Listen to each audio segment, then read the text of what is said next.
ಯಾದಗಿರಿ ಜಿಲ್ಲೆ ಗುರುಮಿಟ್ಕಲ್ ತಾಲೂಕು ಚಿಂತನಹಳ್ಳಿ ಗ್ರಾಮ. ಇವತ್ತು ನಾವು ಗವಿಸಿದ್ದೇಶ್ವರ ದರ್ಶನಕ್ಕೆ ಬಂದಿದ್ವಿ.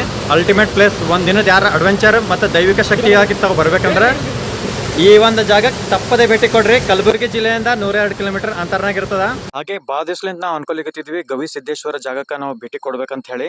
ಸುಂದರವಾದ ಪ್ರಕೃತಿ ಮಡಿಲಲ್ಲಿ ಈ ಒಂದು ದೇವಸ್ಥಾನ ನಮ್ಗೆ ನೋಡ್ಲಿಕ್ಕೆ ಸಿಗ್ತದ. ನೈಸರ್ಗಿಕ ಜಲಪಾತ, ಪ್ರಾಕೃತಿಕ ಗುಹೆ ವಿಸ್ಮಯದೊಂದಿಗೆ ಸೃಷ್ಟಿಯಾಗಿದ್ದು, ಈ ಒಂದು ಪ್ರಾಕೃತಿಕ ಜಲಪಾತದಲ್ಲಿ 365 ದಿನವೂ ನೀರ್ ಹರಿತವ. ಯಾವುದೇ ಎಂತ ಬ್ಯಾಸಗಿ ಬಂದ್ರು ಈ ಒಂದು ಜಾಗನಾಗ ನೀರಿನ ಕಡಿಮೆ ಆಗಂಗಿಲ್ಲ. ಮತ್ತ ಭಕ್ತರು ಏನು ಒಳಗೆ ಹೋಗಿ ದರ್ಶನ ಪಡಿಬೇಕಂತಂದ್ರೆ ಈ ಒಂದು ಪ್ರಾಕೃತಿಕ ಸೌಂದರ್ಯ ನಡವಳಿಕೆ ತೋಯಿಸ್ಕೊಂಡು, ಮ್ಯಾಲಿಂದ ಬೀಳುವ ಹನಿಯಿಂದ ತೋಯಿಸ್ಕೊಂಡು ನಾವು ಒಳಗಡೆ ಪ್ರವೇಶ ಮಾಡಿ ದರ್ಶನವನ್ನ ಪಡ್ಕೊಳ್ಬಹುದು. ಕ್ರಿಸ್ತಶಕ ಸುಮಾರು 16ನೇ ಶತಮಾನದಲ್ಲಿ ಶ್ರೀ ಸಿದ್ಧಲಿಂಗೇಶ್ವರ ಸ್ವಾಮಿಯವರು ಈ ಒಂದು ಗುಹೆಯಲ್ಲಿ ತಪಸ್ಸನ್ನು ಮಾಡಿ ಇಲ್ಲಿ ಒಂದು ಐಕ್ಯರಾಗಿದ್ದಾರೆ ಅಂತ ಹೇಳಿ ಎಲ್ಲಾ ಭಕ್ತರು ನಂಬ್ತಾರ.